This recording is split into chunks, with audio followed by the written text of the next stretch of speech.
Hello, my beautiful friend, and welcome to this tucking your tailbone, or should I call it an anti-tuck your tailbone class, where I'm going to be sharing with you just a few strategies that you can do to learn how to map this area of your body better.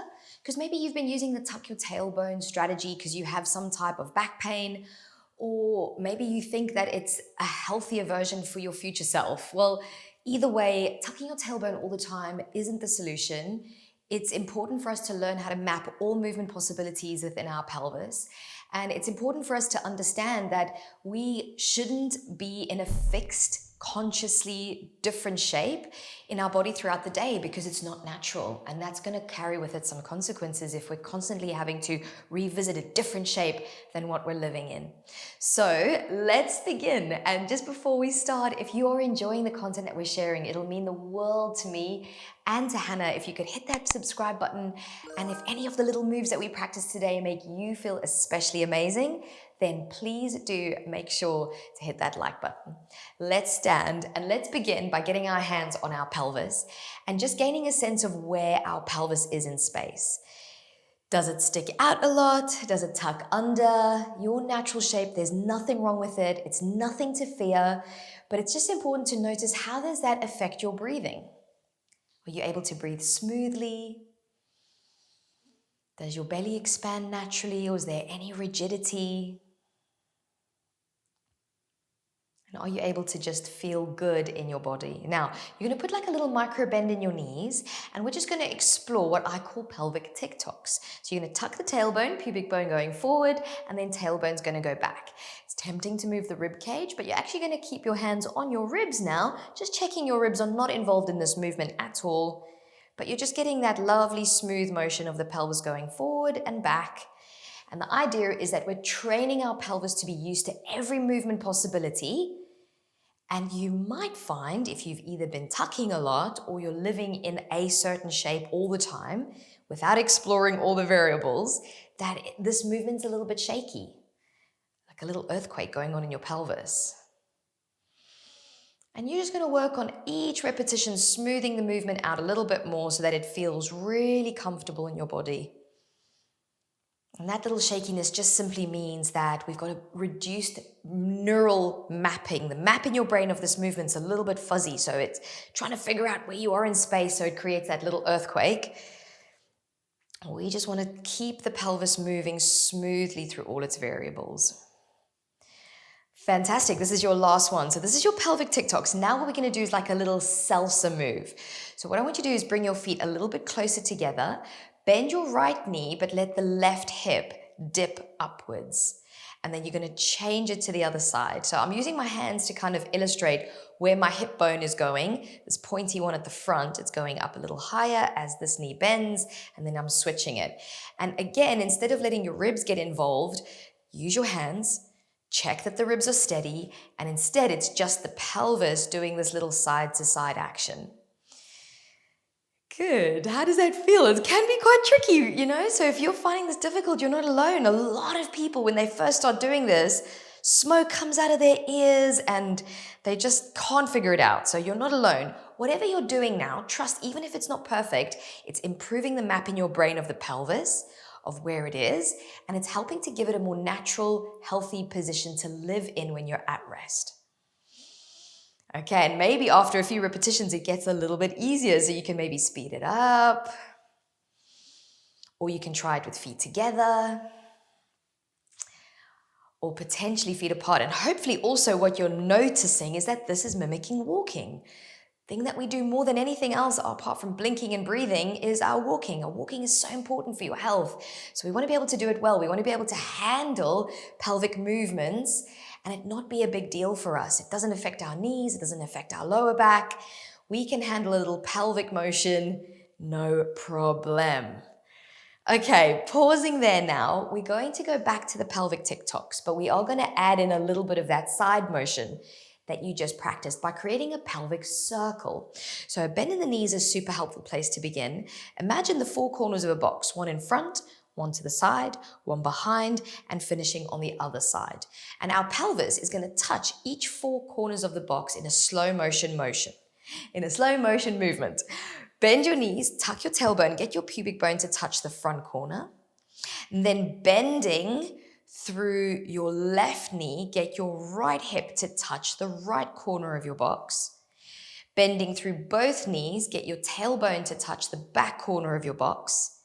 And bending your right knee, get your hip to touch the left corner of your box. Let's try that again, same direction. Pubic bone forward, right hip right, tailbone back, left hip left. Little bit faster now. We're going to go pubic bone forward, right hip right, tailbone back. You see the circle? Left hip left, pubic bone forward. And now let's see if we can do it one last time, smoothing out all the edges of the circle until you've created a circle that's gone clockwise. Now, I'm thinking, instead of that being the last one, let's solidify this clockwise pattern in the pelvis. If you're finding it really challenging to coordinate, I'd like you to go back to the very slow motion one where you touch all the four corners of the box, making it a fairly staccato movement. For those of you who are finding that you've got this motion and it's actually easy to replicate, we're going to be allowing our pelvis to circle around smoothly, touching all four corners of the box.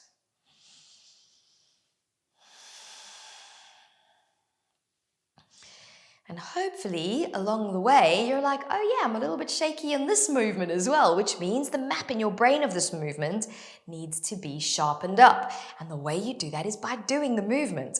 So you're actually giving your body a lot of benefit right now. Let's do 3 more. And this should feel really nice on the lower back, like a bit of WD-40 or lubrication has been squirted into your hinges. Last one. Okay, brilliant. Shake it out. Now, same slow-mo motion, touching your pubic bone forward on the front corner of the box, touching the left hip as the right knee bends on the left corner. Both knees bend, tailbone sticks out behind you, the back corner, left knee bends, right hip sticks out to the right corner. And then we're going to do this a little bit faster. Pubic bone forwards, left hip left, tailbone back, right hip right. Going a little bit quicker now. Smooth it out forward, to the side, to the back, to the right. And now seeing if you can connect the dots, but instead of there being like a square energy to the motion, seeing if you can create a circular energy that doesn't move your rib cage. So you're quite connected as the circle travels round. And as your confidence with this grows, maybe you start to just create circles that continue without stopping. You're imagining all the little joints getting their lubrication. And if you are finding this quite challenging, again, you are not alone. Trust me, so many people struggle with this. Go back to the slow-mo one where you touch each corner of your box. I promise over time it's going to get easier, and it's going to help your brain understand your pelvis, where it is in space, the hips connecting, the spine connecting. All those connection points are going to feel a bit more supported just by doing this. It's so, so good for you. We're going to do this 5 more. Let's go a little bit quicker if you've got it. 4 more. 3, maybe adding a little butt squeeze as you go around. 2 more. And 1. Awesome job. You should feel really proud of yourself. Shake it out. And then what we're going to do is we're just going to try that in a couple of different leg positions. Slow-mo if it's tricky, a little bit faster if you're okay. So we're going to see if we can just do a little hip circle with our legs wide, taking it to the other direction. And hopefully you're like, whoa, my hips feel weird doing that because, yeah, we haven't maybe done a hip circle with our legs wide. Let's try this now with a big old goddess stance. Feel how your muscles are like, whoa, I've never done this. This is amazing. That's what's happening in my body anyway. Let's go the other way. Haven't done this in a while, to be perfectly honest with you, and it feels so good. Okay, last one. Okay, amazing. Now, very weird. I feel like you're my kind of person if you're into the weird. Toes in. Try a hip circle with the feet and the knees pointing inwards. How's that feeling for you? Yep, it's a little bit crazy. Let's try and go the other direction now. Giving my brain lots of experience helps my brain feel safe in every new position I find my body in. Let's try this now, 1 foot forward, 1 foot back. Let's go clockwise first for about 3 or 4 repetitions. Smoothing out nice relaxed breath and then changing it to the other side. Oh, you might discover a little sticky tight spot. I've got one on my left hip here. Good, and then we're going to change over to the other side, going first from clockwise. Maybe also thinking, wow, this muscle is connecting in a way that normally it doesn't. That's your clue that this is really, really great for you. Okay, turning it around with your hip circles going the other way. This is your last few of these weird little hip circles. And what we're going to do now, you're going to absolutely love. It's called a lower back stretch. Let's do the last circle and then bring our feet parallel underneath our hips.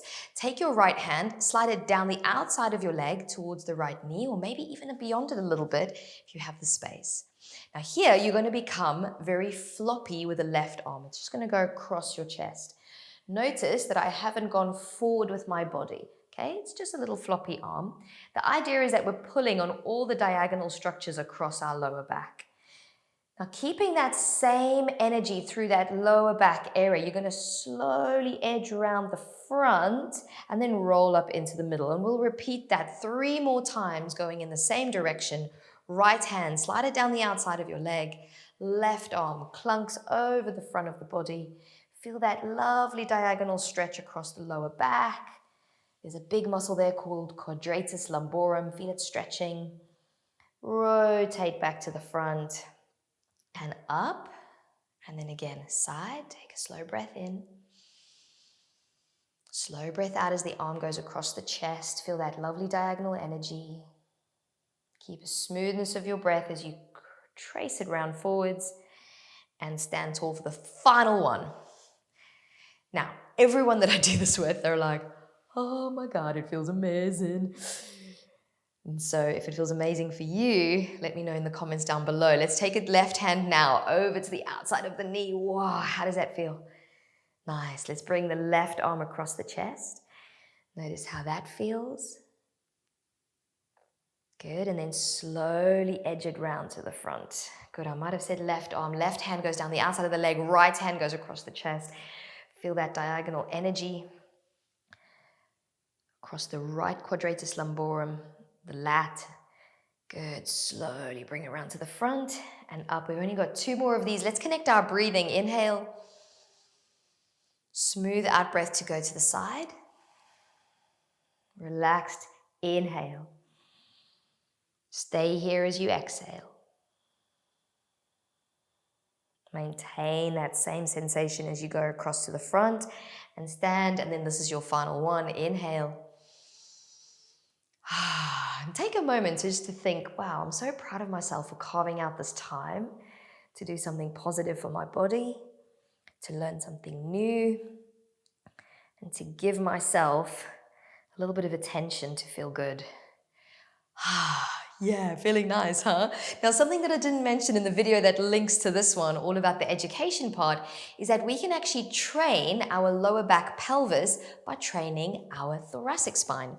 The neuroscience behind this is fairly complicated, but essentially your jaw links to your pelvic floor, your neck to your sacrum, and your thoracic spine to your pelvis.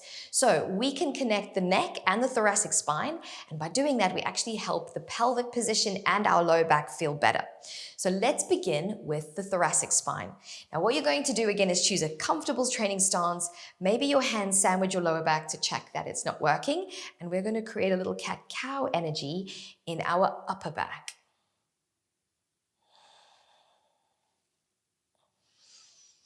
And then we're going to place our hands on the side of our ribs. And we're going to push our ribs into the sides of our hands. Oh, noticing how that feels, not just where you're moving, but everywhere else. How does it affect it? Now, these 2 movements might feel enough for you. And if they are, then stick with them. If you want to up the ante with me, we're going to take the chest forwards, the ribs to the side. Yeah, we got those 4 corners of the box. Back. And then your left ribs to the left.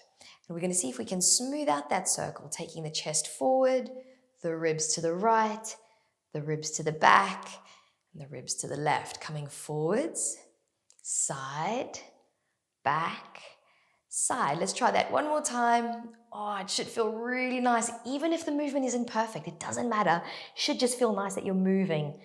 in a new way. Let's take the slow-mo now into the other direction. Chest is going to come forwards. Ribs are going to go to the left. Oh, maybe need a little bounce there.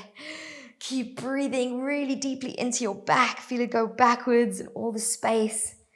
And then take your ribs over to the right. Let's continue the same motion in the ocean now. Going forward, side, back, and side. And if it feels nice, maybe you can go a little bit quicker, but really keep exploring the fullest range that you have available in your body. Excellent. 3 more. Oh, it feels so good. I'm so grateful that I'm doing this with you because I feel like my body really needed it today as well. Amazing job. Give it a quick shake.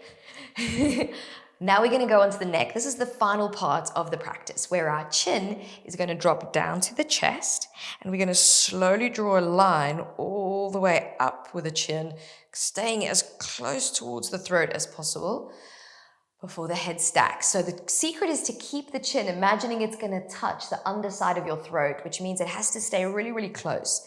This is not about the chin, this is about the neck, but that cue helps the neck to gain that extra bit of curl and unfurl as we roll. So chin down to the chest, keep the chin connected to the throat for as long as possible, all the way up. And that can feel really intense, so if that's you, take it easy. Let's do 2 more. Chin comes down, keep the chin connected, slowly rolling up, rolling up, rolling up. And then we're going to do the last one.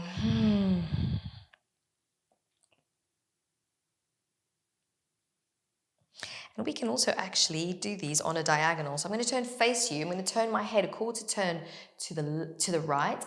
My chin coming down to my collarbone. And then exact same intention, sliding your chin up the inside of your throat. And 2 more.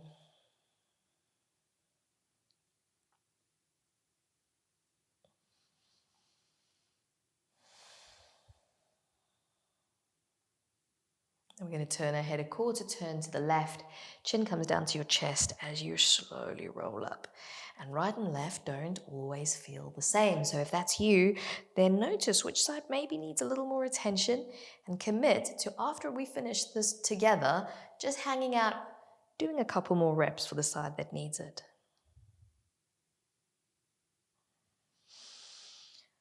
And hopefully it's made you feel like you can take a bigger, deeper breath. Remember, breathing is our #1 prerogative to understand if our pelvis is in the right shape. And if you tuck your tailbone, you'll feel that it'll make breathing at the front more challenging. If you stick your butt out, you'll feel you won't get full diaphragmatic movement. However, if your pelvis stacks underneath your rib cage, what you'll feel is a smooth expansion of your belly, a smooth expansion of your ribs, and a gentle contraction as you breathe out. So use your breath as a way to check, how does my pelvis feel and is it in the right position? Thank you so much for joining me for this video. Remember to hit that subscribe button to help us keep making better content for you. I look forward to seeing you on the next video.